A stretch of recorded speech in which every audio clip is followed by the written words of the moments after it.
Bonjour et bonsoir mes chers compatriotes guinéens. Ce lundi 11 juillet 2022, il est 14h15 heure de Boston. Comme promis, c'est votre frère et ami Souleymane Condé. Je dis que je revenais aujourd'hui faire une vidéo sur des sujets suivants. La transition dans son ensemble, la situation sociopolitique de notre pays, les examens nationaux, le jour férié qui a été annoncé ce lundi en Guinée, bien que la fête était samedi, et l'incapacité du colonel Doumbouya aujourd'hui à gérer la transition, et bon, entre autres, des sujets que j'aimerais donner mon avis là-dessus, après 10 mois de transition. Vous vous souviendrez que le 7 mai passé, 7 mai 2022, j'étais sur la radio Film FM à Conakry, où je disais qu'après 9 mois de la transition, je pense que la transition est sur un très mauvais chemin. Et j'avais annoncé 5 points que j'ai jugés comme des handicaps pour cette transition et qu'il faut remédier vite. J'ai dit au premier point que cette junte s'est donné une carte blanche qu'ils ont appelée refondation, dont elle ne maîtrise pas. Elle s'est attaquée à tout en même temps et elle ne sait même pas où commencer maintenant et où terminer. J'ai dit au deuxième point que la réinsertion des personnes impliquées dans les errances du passé au niveau de cette transition va à l'encontre de l'esprit de la transition. Et vous conviendrez avec moi que la junte au pouvoir n'a récupéré que les personnes qui se sont illustrées dans le mauvais sens sous le régime Alpha Condé. Et quand vous voyez déjà des personnes, un groupe de gens qui aiment approcher que de mauvaises personnes, vous devez avoir une idée de ces personnes. Sinon, on a tous combattu le régime Alpha ici pour la mauvaise gouvernance, pour l'injustice, pour le détournement des deniers publics, pour le troisième mandat et pour l'ethnocentrisme. Mais il y a eu des gens dans ce régime qui étaient bons, qui avaient de la valeur, mais qui manquaient de courage de s'exprimer. Parce que tout le monde n'a pas le courage de s'exprimer ou de se révolter. Ça, c'est leur nature. On ne peut rien contre ça. Ça, c'est Dieu qui a fait ça. Et si la junte, elle vient, elle ne récupère que des personnes qui se sont illustrées dans le mauvais sens, ça veut dire que cette junte n'a pas une bonne volonté de faire les bonnes choses. Vous avez vu, ils ont rappelé plein de gens. 3, j'avais dit que cette junte n'est ni transparente, elle n'est ni impartiale dans la gestion de la transition. Et aujourd'hui, tout se confirme au fur du temps. 4, j'ai dit que moi, j'appellerais plus ces gens la CNRD parce qu'il n'y a pas de liste officielle de CNRD. Je ne rentre pas dans ce lapsus de langage. Ils n'ont pas présenté de liste. Moi, je les appelle junte au pouvoir. C'est tout. Et que j'ai dit qu'aucun Guinéen ne peut me dire qui est réellement CNRD.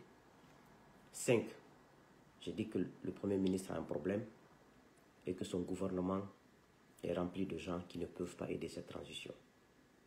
Politiquement, ils ne peuvent pas. Personnalité, ils ne peuvent pas. Il ne suffit pas d'aller à l'école de savoir lire et écrire. Mais la gestion d'un pays, ça regorge plein de choses. Voici les 5 points que j'avais annoncés. Et vous-même, vous pouvez le juger. Depuis le 7 mai que j'ai dit, après 9 mois, sur Film FM, vous pouvez juger même. Aujourd'hui, on en est où? Je vais d'abord faire une mise au point, mes chers compatriotes. Aujourd'hui, j'entends plein de gens. Vous savez, chez nous, on ne reconnaît pas les efforts des gens. Quand les gens fournissent des efforts, il faut reconnaître, il faut récompenser les gens. Ça encouragerait d'autres à fournir des efforts comme ceci. C'est ce qui rend les nations grandes, quand on reconnaît les efforts des gens. Mais chez nous, on ne fait pas ça. Aujourd'hui, il y a des Guinéens de partisans de moins d'efforts qui commencent déjà à placer des arguments. Ah, les réseaux sociaux ont facilité votre combat. Les réseaux sociaux vous ont aidé. Bien sûr, naturellement, les réseaux sociaux ont facilité notre combat. Les réseaux sociaux sont un outil aujourd'hui qui facilite le combat de toutes les nations du monde, même les grandes puissances. Les États-Unis, la Russie, la Chine, tout le monde. Les réseaux sociaux aident tout le monde. C'est le contexte. Mais pendant ce temps, il faut avoir le courage pour t'asseoir sur les réseaux sociaux, pas pour insulter, pas pour diffamer, mais toucher là où ça fait mal. Dénoncer le détournement des deniers publics, dénoncer l'injustice, dénoncer la mauvaise gouvernance, s'opposer à un régime. Si tu n'as pas le courage, tu n'es pas un homme de principe ou une femme de principe, tu n'es pas un homme d'honneur, homme avec grand H, tu ne peux pas le faire. Vous savez, chez nous, en Afrique particulièrement, combien de fois les communautés sont divisées, combien de fois chacun veut défendre sa communauté et aller à l'encontre de sa propre communauté, sous la pression de sa propre maman, de son propre papa, de ses oncles qui sont ministres directeurs, aller à l'encontre de ses cousins qui sont directeurs, qui deviennent tes ennemis potentiels. Ta femme devient leur ennemi, tes enfants deviennent leur ennemi, tu deviens l'ennemi de tout le monde, et ta famille, et tes amis, et tes proches qui ont des intérêts liés à ce pouvoir. Si tu n'es pas un homme de valeur, tu n'es pas un homme de caractère, tu ne résisteras pas, tu vas plier bagage. Ou tu changeras de camp, comme ce que font beaucoup de jeunes. Aujourd'hui, on dit que les jeunes sont pourris. Oui, d'autres sont pourris, mais d'autres y tiennent toujours. Donc, si vous pensez que les réseaux sociaux ont facilité notre combat, faites comme nous. Venez dénoncer vos oncles qui sont ministres, vos tantes qui sont directrices. Venez dénoncer votre propre ethnie qui n'est pas sur le bon chemin. Vous allez savoir le poids que ça fait. Vous allez savoir ce que ça fait. Et pas avec l'Afrique, avec tout ce qu'on connaît des mystères de l'Afrique. Vous allez savoir qu'il n'est pas donné à tout le monde d'affronter un régime. Qu'il n'est pas donné à tout le monde d'affronter des gens qui ont leur intérêt lié au bien public. Il faut vraiment être quelqu'un qui est protégé par Allah et quelqu'un qui est sincère. Sinon, tu vas tomber. Toutes les grandes personnes qui nous approchent là, nous les jeunes, ils nous approchent parce qu'ils nous aiment. Ils nous approchent parce qu'ils veulent nous utiliser. Et moi, plein de gens ont tenté. Ils savent ce que je les ai dit et c'est comment j'ai répondu. Aujourd'hui, il y a plein qui ne me parlent même pas. Parce que j'ai refusé de faire ce qu'ils veulent que je fasse. Parce que j'ai refusé de prendre leur argent, de faire ce qu'ils veulent que je fasse. Parce que j'ai refusé d'être comme ces jeunes qui se vendent tous les jours. Parce que moi, ce n'est pas l'argent qui est mon repère. Toutes ces personnalités ne me parlent même plus aujourd'hui. Et ça me lance au pôle Nord. Parce que je vis sans eux. Je fais ma vie sans eux. J'ai commencé mon combat contre Alpha sans eux. Donc ils ne m'intéressent pas. Ils ont leurs enfants. Ils peuvent dire à leurs enfants de faire des vidéos sur les réseaux sociaux. Tu ne peux pas dire à ton enfant de faire quelque chose, à l'enfant de quelqu'un de le faire. Moi, personne ne me commandera. Personne ne me dira fais ça. Je fais ce qui est dans ma tête là, ma petite tête là. Bref, c'est pour répondre à ces gens qui pensent que notre combat est trop facile. Faites comme nous, vous allez voir. Ça, c'était une mise au point. Vous avez vu, quand il n'y avait pas de réseaux sociaux, le président Alpha Condé, bien que je me suis opposé à lui, mais il n'y avait pas de réseaux sociaux, mais il s'est battu parce qu'il avait une conviction. Mais quand il est venu au pouvoir, il a changé. Mais au moins, on le reconnaît un opposant téméraire, un opposant qui a été droit dans ses bottes. Ça dépend de ta conviction, hein, de ta personnalité. Bref, ça c'était la mise au point. Je veux parler un peu du jour férié qui a été décrété par les autorités ce lundi. On veut se développer, on veut avancer, mais on n'aime pas travailler. Il y a eu une fête samedi. Dimanche, les gens peuvent se reposer, mais lundi, on peut reprendre le travail. Surtout que la semaine passée, il y a eu des interruptions à tous les niveaux. Avec l'arrestation des membres du FNDC, avec tout ce qui s'ensuit, il n'y a pas eu de travail en Guinée. Comment on peut décréter encore un lundi encore férié? Déjà, les jours ouvrants, on ne travaille pas. On ne fait pas 8 heures de travail. On va au travail à 8 heures, à 9 h, 10 h. On quitte le travail à 14 h, 15 h en Guinée. on fait 5 heures de travail par jour. Au lieu de 35 heures par semaine, les Guinéens font 15 heures à 20 heures de travail par semaine. Et avec ça, le samedi et dimanche sont accordés. Et on donne encore des fériés. Et on veut se développer. Aux États-Unis ici, les jours fériés, c'est vrai que beaucoup de gens restent à la maison, mais beaucoup restent sur pied pour travailler. Et eux, ils ont atteint un certain niveau de développement. Et nous, on n'a rien atteint. Donc, on prend plus de repos que les États-Unis. On prend plus de repos que la France. On prend plus de repos que la Chine et les autres. On veut une chose, on veut son contraire. Le développement exige le travail et sans repos. Le développement exige de travailler lundi au lundi, presque. Lundi au lundi. Samedi, dimanche, il n'y en a même pas. Mais on veut se développer, on veut des bons hôpitaux, on veut des bonnes voitures, on veut des bonnes routes, mais on veut travailler 20 heures par semaine.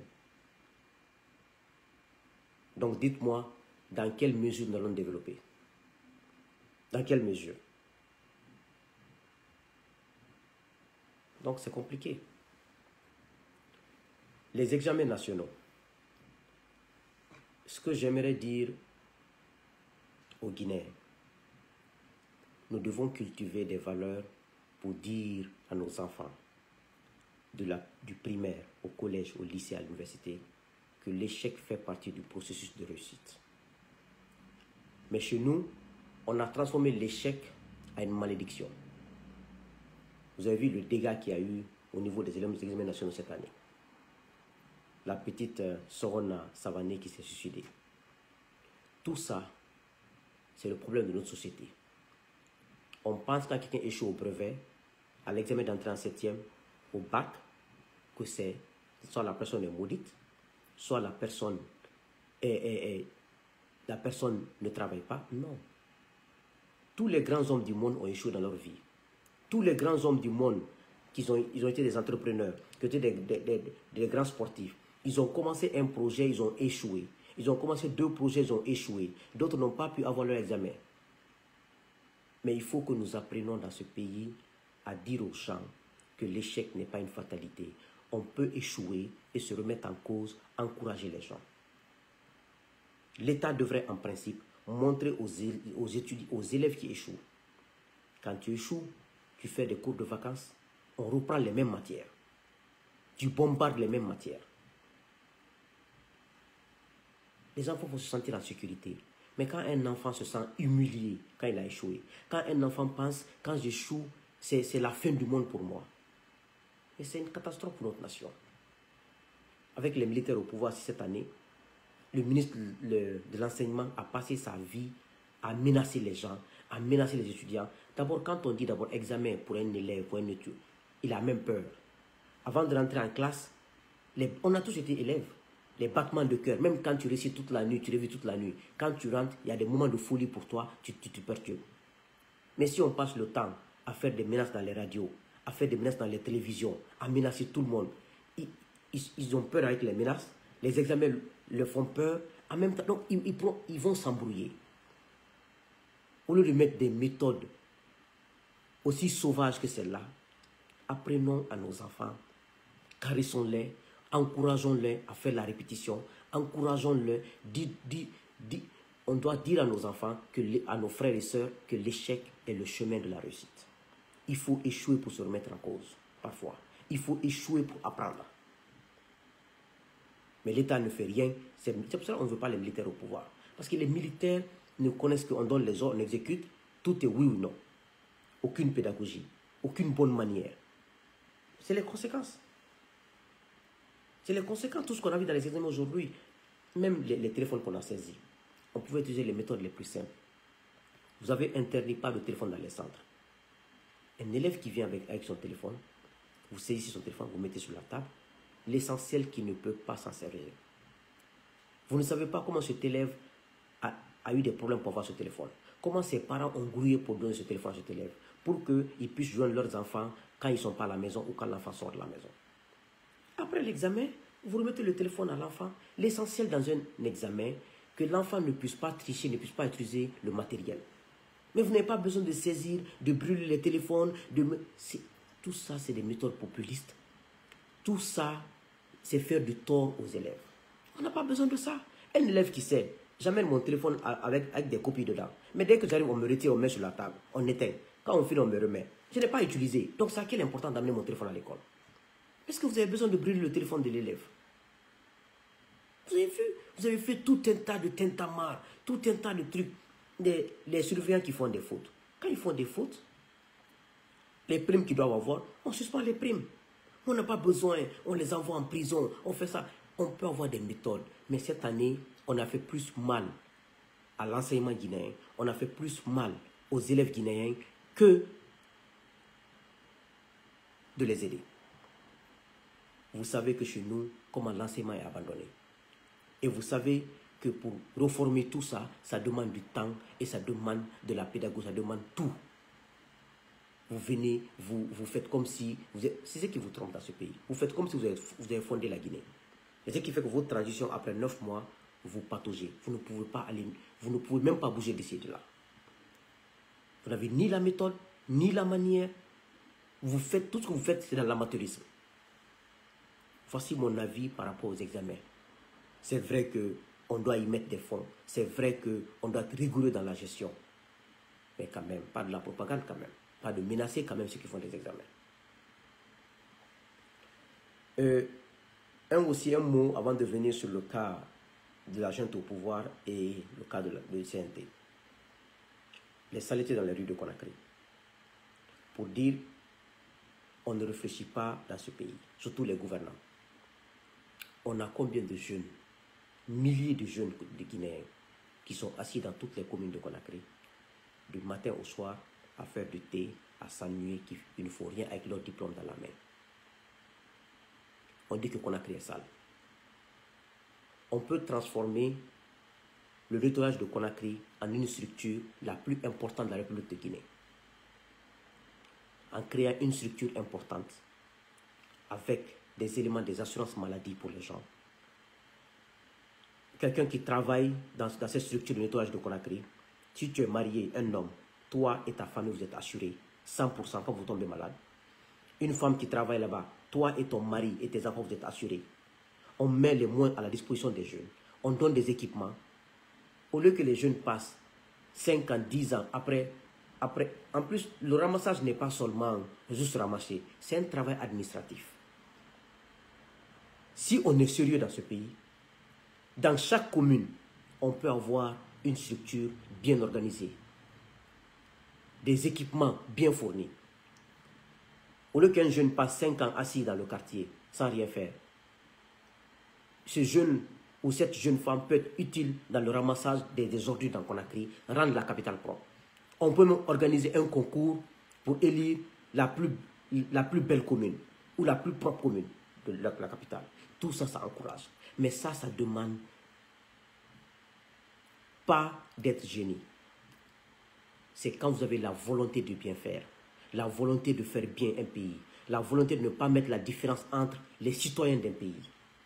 Mais quand on vient, on veut mettre son ethnie devant, on veut mettre ses amis devant, au détriment de la nation. C'est ce qui arrive, parce qu'on sera à court d'idées.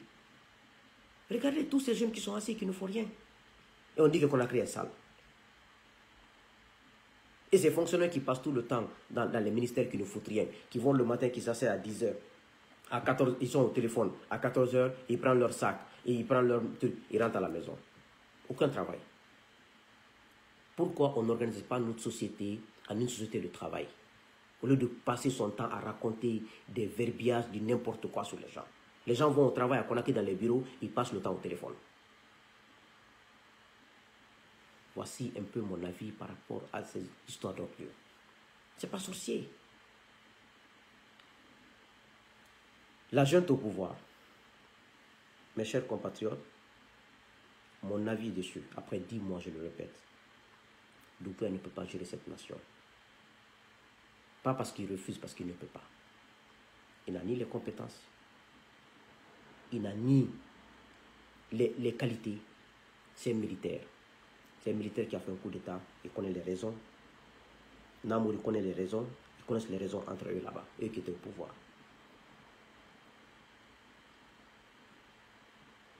Depuis au départ, j'ai dit aux gens, si Doumbouya était sincère, était de bonne foi, quand il est venu, c'est lui qui était le bras armé de Alpha. Il connaît les Guinéens qui étaient sincères. Il connaît les Guinéens qui étaient honnêtes. Il connaît. Il pouvait les approcher. Il pouvait les approcher. Il pouvait tout faire pour que ces Guinéens travaillent avec lui. Mais il n'a pas voulu ça.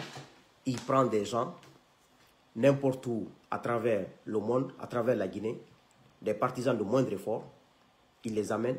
Qu'est-ce que ces gens-là peuvent faire pour toi? Et j'entends même le colonel Amara Kamara dire un jour, on ne fait pas le combat pour avoir un poste. Pourquoi Doumbouya a fait le coup d'État pour s'asseoir comme président? Doumbouya, quand il a fait le coup d'État, il a fait un combat. Il devait prendre le pouvoir, donner à Namouri ou donner à un civil. C'est-à-dire, ce pays, on ne reconnaît pas les efforts des gens. On pense que les autres sont des excusez-moi, sont des maudits. Si on ne fait pas un combat pour avoir un poste ou pour être récompensé, même si on a des principes et des valeurs, que Doumbouya remette le pouvoir à un civil, qui dit que non, moi j'ai libéré juste le pays, j'ai enlevé Alpha, je n'ai pas besoin de pouvoir. C'est simple. Toi, Amara, tu devais dire non, non, non, moi je suis directeur de l'école militaire, je reste là-bas. On a fait ce combat pour enlever Alpha. Vous enlevez Alpha, vous avez fait un combat comme nous avons fait le combat avec main nue. Vous vous accaparez du pouvoir, vous vous accaparez des biens de l'État, vous vous accaparez de tout, vous décrétez tout, comme si c'est vous qui avez fondé la Guinée. Et vous voulez qu'on vous écoute et qu'on vous observe. Vous n'êtes pas mieux que nous. Hein? La seule différence entre vous et nous, on n'avait pas les armes en main pour déloger Alpha. C'est pour cela que moi, vous ne pouvez pas m'effrayer. Vous ne pouvez ni m'effrayer, ni m'intimider, ni m'impressionner. Parce que vous n'êtes pas mieux que moi. D'ailleurs, je suis plus brave que vous. Parce que j'ai fait un combat à main nue contre des gens qui avaient des armes. Et on ne fait pas un combat pour avoir un poste. Vous avez placé vos parents partout dans l'administration en pensant que ça ne va pas vous aider. Vous êtes dans la merde maintenant. Vous ne pouvez ni aider ce pays, vous n'avez ni la compétence, ni les qualités, vous ne pouvez rien. Ni votre gouvernement, ni votre histoire, votre organisation fantôme qu'on appelle CNRD. Vous ne pouvez pas. Et quand on vous dit ça, vous prenez des gens pour vos ennemis. Ils sont contre tout le monde. Ils sont fâchés. Ils sont contre... On n'est pas contre les gens. On dépend des valeurs et des principes. On défend des valeurs. Quel que soit le prix à payer, on défend la vérité. On pouvait faire comme les autres là. Qui dit A le matin, B à 10h il change, à midi il change. Non, on est resté nous-mêmes là. Et la deuxième incapacité de cette transition, j'avais dit au départ, Doumbouya ne connaît pas l'armée. Il ne connaît pas l'administration. Il ne peut pas gérer ce pays. Son premier ministre ne connaît pas l'administration. Il ne connaît pas la Guinée, bien qu'il est né grand là-bas. Comment deux personnes étranges, deux personnes, comme on dit souvent dans les termes là, deux personnes qui ne connaissent ni le pays, ni l'armée, comment ils peuvent gérer ce pays? Comment? Mais c'est ça la vérité. C'est pour cela qu'ils pataugent là. C'est pour ça que vous avez vu, ils ont tout fait en 9 mois déjà, on a vu leur vraie face.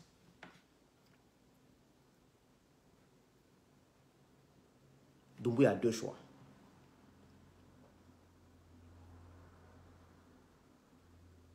Ramener les Guinéens intègres, courageux, sérieux, pour enlever ces gens-là, pour que la transition, le bateau qui est en train de couler se redresse. Au lieu Doumbouya et tous ces gens se retrouvent dehors un matin bonheur. C'est les deux chances qu'il a. Et s'il ne change pas,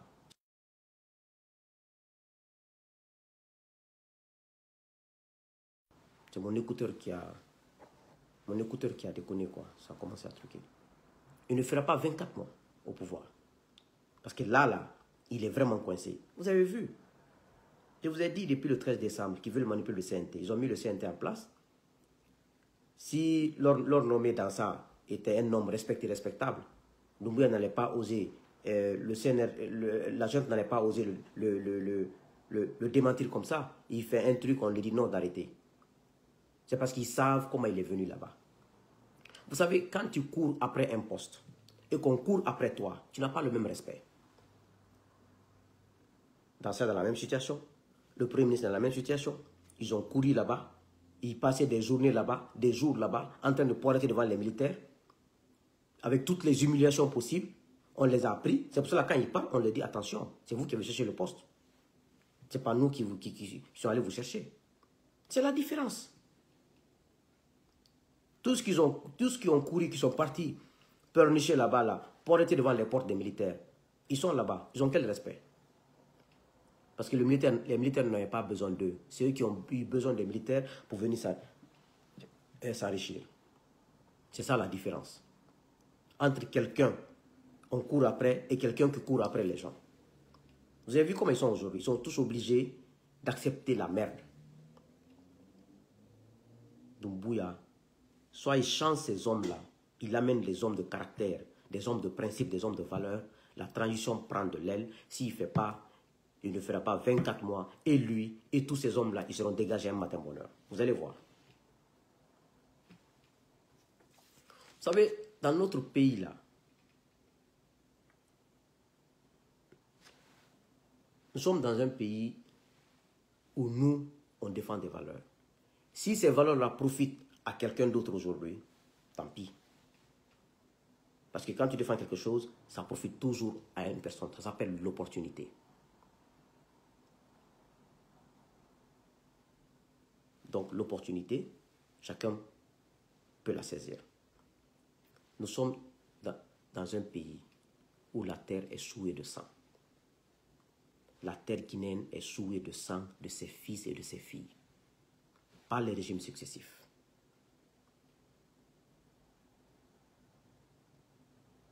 Il n'y a pas une communauté en Guinée qui n'a pas été victime d'un régime dans ce pays, qu'on le veuille ou pas.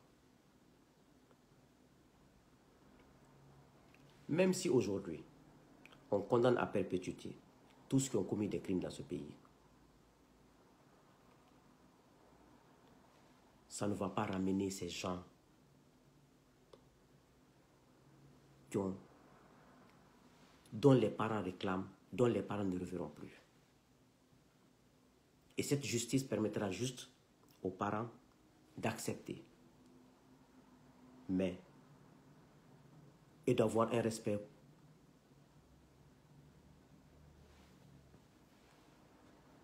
pour leur mémoire. Mais au moins, respectons les victimes et respectons les êtres humains dans ce pays. Et ce grand problème qu'on a. On met tout du côté ethnique, on oublie la valeur humaine, la vraie valeur humaine. Et quand tu parles, on te traite d'égoïste, on te traite de jaloux, on te traite de vendu, très, très facilement. Mais moi, toutes ces qualifications ne me font rien. Parce que je sais que Dieu m'observe. Et je sais que c'est Dieu qui connaît ce qui est là. Donc moi, ça m'apaise. Parce que quand je parle, je sais qu'il m'observe. Quand je suis seul, je sais qu'il m'observe. Il sait ce qui est là. Donc avec ça, je n'ai aucun problème. Je n'ai aucun problème. Si tu veux, qualifie-moi devant Dieu de tout. Je vais vous rappeler encore mon histoire avec les gens de l'UFDG quand je sortais de prison. Pour vous rappeler l'histoire. Quand je sortais de prison, j'ai écrit sur ma page Facebook que l'UFDG et l'ANAD n'ont pas gagné l'élection 2020, qu'ils n'ont qu'à nous foutre la paix. Poum, c'est le monde qu'on est vendu. Il était l'espion d'Alpha Condé dans le FNDC. Alpha Condé le payait, Alpha Condé lui faisait ça. Je vais lever ma main et regarder tous les ministres d'Alpha et les directeurs d'Alpha.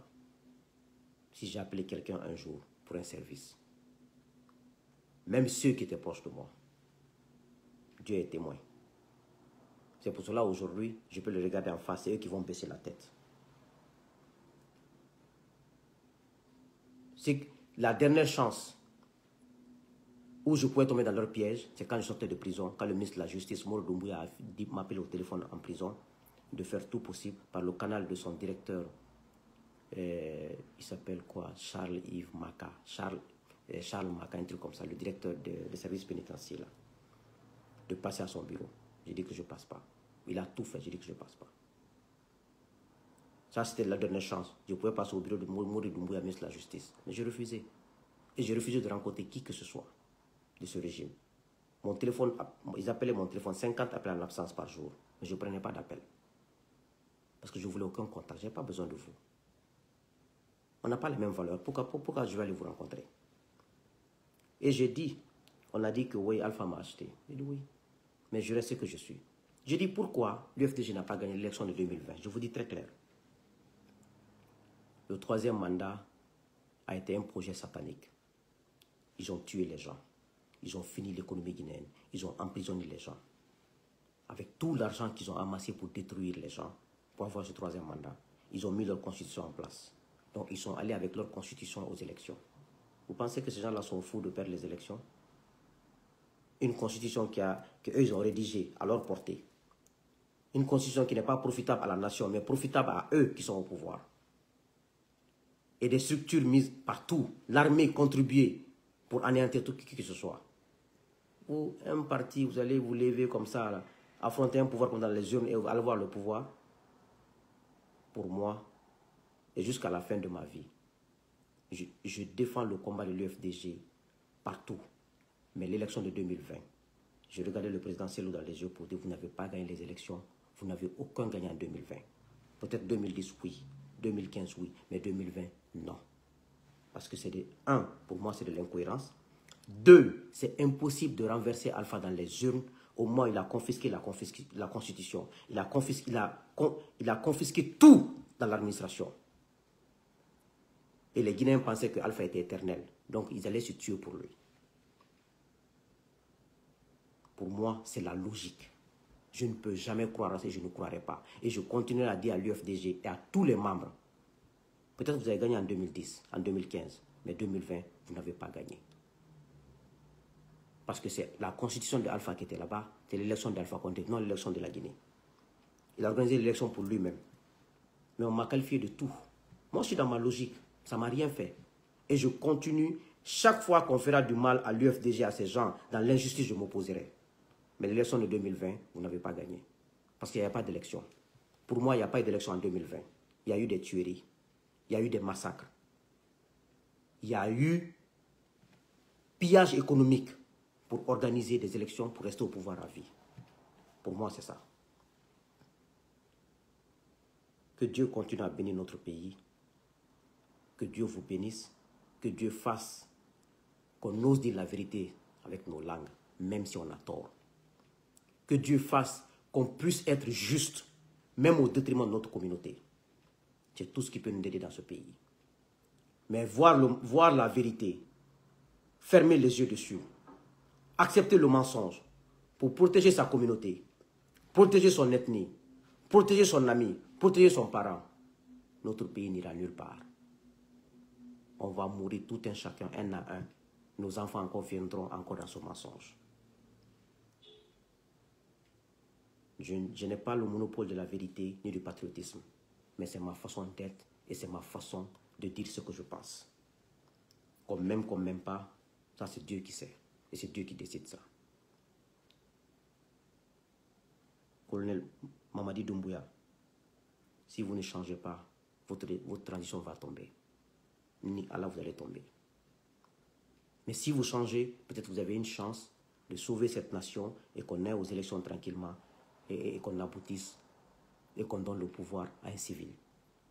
Aucun civil ne viendra faire la merde dans ce pays parce qu'on sera là pour veiller au grain. Aucun civil. Mais si vous ne changez pas, ça vous risque ses périls. Je vous remercie.